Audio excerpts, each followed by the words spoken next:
यार पहले तो थोड़ा प्रयास करते हैं, फिर बाद में जो है वो भी छोड़ करके चले आते हैं। हाथी बहुत ज़ोर ज़ोर से वो चिल्लाने लगता है कि मुझे बचाओ, मेरी पत्नी, मेरे बच्चे, तुम कहाँ हो, मैं तुम्हारा ही हूँ। लेकिन बच्चे और पति सब, बच्चे और पत्नी निकल के बाहर चले जाते हैं, कोई उसको नहीं बचाता है। पहले वो अपने बल से बहुत दिनों तक उस ग्रह से लड़ता रहता है, बहुत लड़ता है उस ग्रह से। तो ये हमारे जीवन की प्रतीकात्मक कथाएं हैं कि ग्रह भी हमारे शरीर के अंदर है और हम सब भी गज की भांति हैं। ये जितनी हमारी इंद्रियां हैं, ये यही सब हमको जो है पकड़े हुए हैं। सिर्फ ये इंद्रियां, बताया कि हमें साधनों का गुलाम नहीं होना है, साधनों को हमें अपना गुलाम बनाना है। तो हम सब इंद्रियों के शिकार हैं, दास हैं। यानी कि हमारी जो इंद्रियां जैसा कहती हैं हम वैसा ही करते हैं, वैसा ही करना चाहते हैं। और जब यही सारी इंद्रियां हमारी बुढ़ापे में एक एक करके साथ छोड़ने लगती हैं, भाई हमारी बुद्धि तुम्हारी पत्नी है। हमने एक आख्यान में बताया था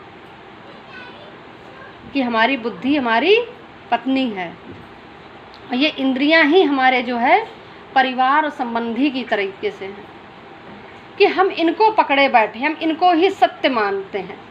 जो सत्य नहीं है उसको ही सत्य मानते हैं। अगर अभी किसी के साथ दुर्घटना हो जाए, कोई बीमार हो जाए, कोई अस्पताल में बेड से लग जाए, सत्य है, आप लोग अपने जीवन में देखते हैं, तो क्या होगा, रिश्तेदार, व्यवहारी सब महीने 2 महीने, अगर कोई लंबे समय तक के लिए 2-4 साल के लिए बेड पे लग जाए तो सारे रिश्तेदार व्यवहारी एक बार तो आकर के देख जाएंगे, फिर दोबारा वो महीनों पूछेंगे नहीं, दोबारा फिर उतनी भीड़ नहीं लगेगी, इक्का दुक्का ही शायद आए। तब उस अवस्था में जीव उन सबसे छूट चुका होता है संसार से, और जिसके लिए जो है पूरा समय, पूरा जीवन जो है जहाँ पर लगाता है, जिनको अपना माने बैठा रहता है। इस कोरोना की घड़ी में कितने उदाहरण ऐसे आ रहे हैं कि अभी परसों नरसों देखा था कि एक लड़की जिसके पिता का कोरोना में देहांत हो जाता है, उसने सभी रिश्तेदारों को फ़ोन लगाया कि चलो उनका जो है सौदा करना है, लेकिन सब रिश्तेदार व्यवहारियों ने सबने मना कर दिया। तब उसने डीएम से कहा कि आप ही जो है अंतिम क्रिया कर दीजिए। तब डीएम ने अंतिम क्रिया करी है। तो इस तरह साथ छोड़ते, सत्य है, बिल्कुल सत्य है, आज बिल्कुल सत्य है। तो थोड़ी देर के लिए सुख अच्छा लगता है, हमारी ये इंद्रियों को, पूरे शरीर को सुख देता है थोड़ी देर के लिए।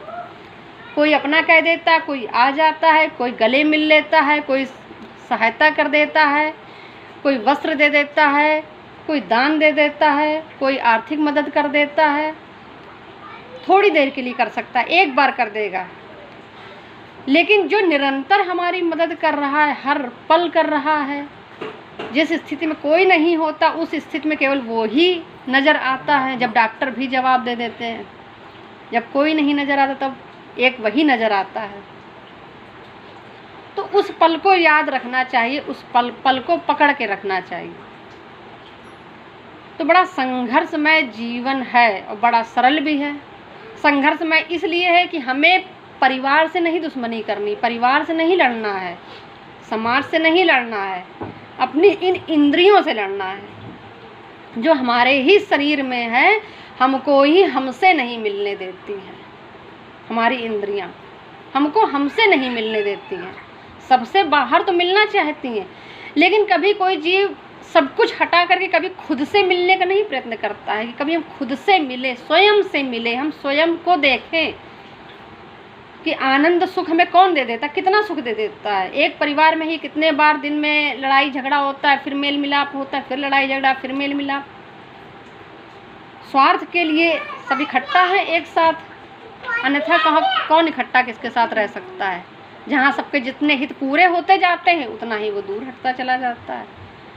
जब तक स्वार्थ रहते हैं तब तक जो है एक साथ रहता है। तो हमारी इंद्रियां, हमारे ही विचार ही हमको अपने से नहीं मिलने देते हैं।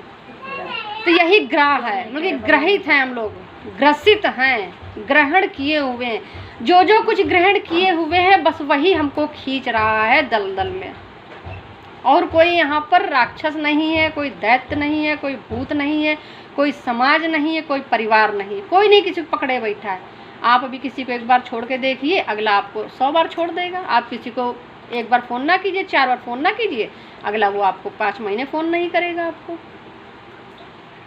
वो कहेगा पहले हम ही क्यों करें फ़ोन, पहले हम ही क्यों याद करें। कितना सरल है यहाँ पर छोड़ना, कितना सरल। और जो हमारा अपना है, जो निरंतर हमारा ध्यान रखता है, बस हम उसको फ़ोन कभी नहीं मिलाते कि हम उसको भी कभी फ़ोन मिलाएं, उससे एक पुकार करें। इसी पर एक बड़ा अच्छा प्रसंग याद आता है द्रौपदी का। अभी महाभारत में भी देखा होगा कि जब वस्त्र हरण हुआ द्रौपदी का, तब द्रौपदी बाद में एक बार बैठी थी श्री कृष्ण भगवान के साथ में उद्यान में। कहती हैं कि मैंने आपको पुकारा, मेरा वस्त्र हरण हो रहा था, तब आपने बहुत देर लगा दी आने के लिए। तब भगवान ने कहा तुमने मुझे जब पुकारा तब मैं आया, तुमने पहले मुझे पुकारा ही कहाँ था। सबसे पहले तो तुमने भीष्म को पुकारा था, पितामह को पुकारा था, कृपाचार्य को पुकारा था, द्रोणाचार्य को पुकारा था, गुरुओं को पुकारा था, मुझे कहाँ पहले पुकारा था। कहते नहीं, फिर उसके बाद अच्छा ठीक है, आप सही कह रहे हैं कि हाँ पहले मैंने भीष्म पितामह को ही पुकारा था, कि आप न्याय क्यों नहीं कर रहे हैं। कहते फिर उसके बाद तो मैंने आपको पुकारा, तब भी आपने देर लगाई।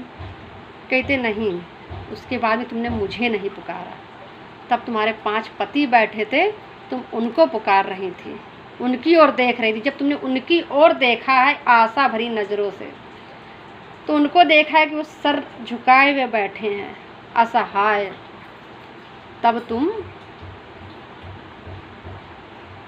तो कहते कि नहीं अच्छा उसके बाद फिर मैंने आपको पुकारा है। द्रौपदी कहती है, कहते नहीं, तब भी तुमने मुझको नहीं पुकारा है, तब तुमने अपना बल लिया है, तुमने अपने बल से अपना वस्त्र पकड़े थी कि तुम बचा जाओगी, अपने वस्त्र को तुम स्वयं बचा लोगी।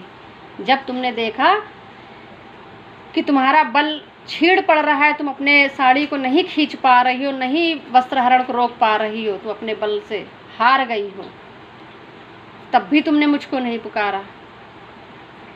कहती नहीं, तब तो फिर मैंने आप ही को पुकारा था।